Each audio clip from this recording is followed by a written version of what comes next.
అందరికీ నమస్కారం అండి. వీడియో చూస్తున్న వారు జై శ్రీరామ్ అని కామెంట్ పెట్టండి. రేపు శ్రీరామనవమి కదండి. కొడుకులు ఉన్నవారు తప్పకుండా కొన్ని అక్షింతలతో ఇలా చేస్తే కోట్ల వర్షం కురవడం ఖాయమండి. అలాగే మీ పిల్లలకు కూడా చాలా మంచి జరుగుతుందన్నమాట. మీరు ఈ వీడియో నచ్చితే అలాగే లైక్ చేయండి, సపోర్ట్ చేయండి ఫ్రెండ్స్. రేపే శ్రీరామనవమి. కొడుకులు ఉన్నవారు తప్పకుండా ఇలా మాత్రం చేయాలండి. అక్షింతలతో స్వామివారి దగ్గర ఇలా చేస్తే కోట్ల వర్షం అనేది కురుస్తుంది. శ్రీరాముడు అంటే ఎంతో పవిత్రమైనటువంటి పేరు. శ్రీరాముడు అంటే ఆదర్శమైనటువంటి దైవం అని చెప్పుకోవచ్చు. అంటే శ్రీరామచంద్రుల వారి యొక్క అనుగ్రహం ఉంటే తమ పిల్లలు ఎప్పుడూ కూడా బాగుంటారు అని, మంచి మార్గంలో నడుస్తారని పండితులు చెబుతున్నారు.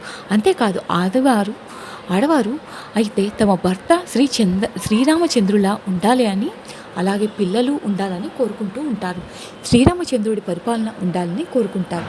శ్రీరామచంద్రుని ఆదర్శంగా తీసుకొని శ్రీరామచంద్రుల వారిని పూజిస్తూ ఉంటాం. అంతేకాదు శ్రీరామచంద్ర స్వామి వారి పూజించడం వల్ల తమ పిల్లలకు జ్ఞానం పెరుగుతుంది.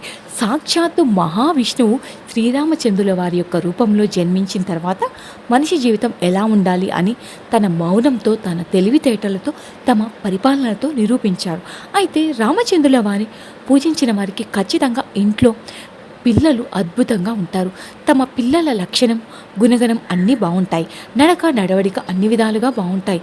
సీతారాముల వారిని ఎంతో ఘనంగా పూజించి సీతారాముల కళ్యాణాన్ని జరిపిస్తారు. రామచంద్రుల పూజించిన సమయంలో అక్కడ తప్పకుండా ప్రతి ఒక్కరూ ఉండి శ్రీరాముల వారి యొక్క కళ్యాణాన్ని చూసి అక్షింతలను స్వామివారి పైన కొన్ని అయినా సరే వేసి రావాలి.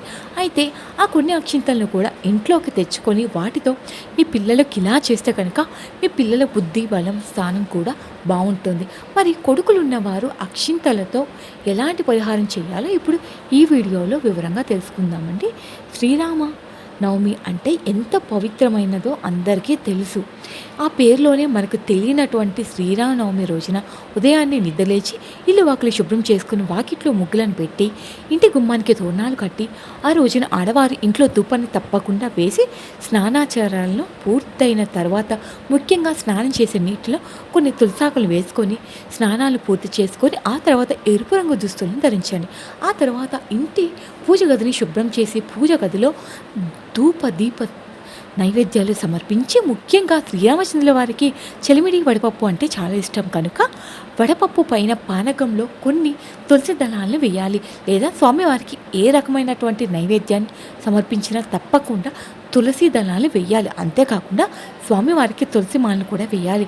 అలా తులసి మాలను శ్రీరామనవమి రోజున స్వామివారికి వేస్తే కటిక దరిద్రుడు కూడా ధనవంతుడుగా మారిపోతారు.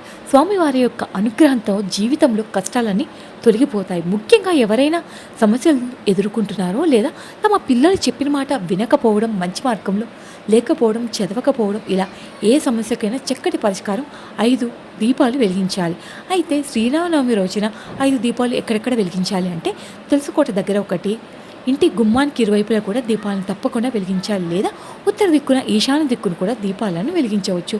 ఇలా వెలిగించడం వల్ల శ్రీరాముల యొక్క అనుగ్రహం మనకి తప్పకుండా కలుగుతుంది.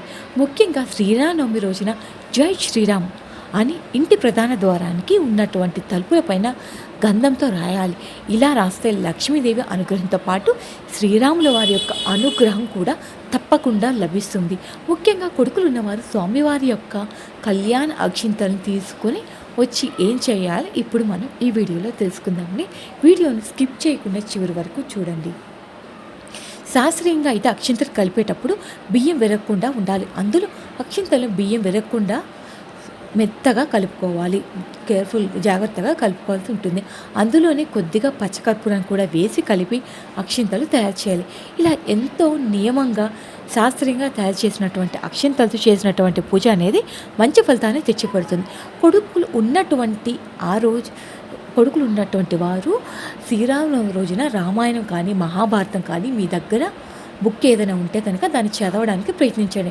స్వామివారి యొక్క చిత్రపటం ముందు అక్షింతలు పెట్టండి. వారి యొక్క దివ్య ఆశీస్సులను పొందిన తర్వాత కొన్ని అక్షింతలు ఏవైనా మీరు స్వామివారి యొక్క కళ్యాణం దగ్గర నుండి తెచ్చుకోండి. తెచ్చుకున్న తర్వాత వాటిని కొన్ని తీసుకొని మీ పిల్లల తలపైన చల్లండి. ఒకవేళ అలా తీసుకురాని పక్షంలో మనం ఇప్పుడు చెప్పిన విధంగా అక్షింతలు తయారు చేసి వాటిని మీ పిల్లలపైన చల్లండి.